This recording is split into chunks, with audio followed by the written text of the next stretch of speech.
Quick fact: do you know how passports appeared? As the story goes, the pass for crossing borders is mentioned in the Bible, in the Old Testament. In ancient Egypt, documents existed in the form of papyri.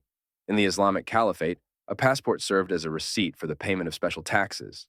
Only law-abiding taxpayers could travel there. The first identification documents appeared at the beginning of the 15th century in England under King Henry V.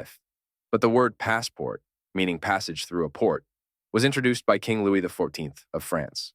In the mid-17th century, military passports appeared in Europe to control soldiers to prevent desertion. Plague passports for those coming from countries infected with the epidemic, as well as special passports for Jews and artisans. At the same time, passport registration became mandatory. In Russia in the 17th century, an analogue of a foreign passport was a travel certificate issued by the sovereign or governors. The first passport reform in Russia was carried out by Peter the Great in 1724. After the 1917 revolution, the Bolsheviks initially abolished passports, but reintroduced them in 1932.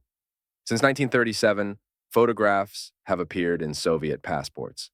In the 1920s, the League of Nations, at a conference in Paris, proposed general recommendations on the form and content of passports. In 1980, these rules were supported by the International Civil Aviation Organization for the registration of air travel.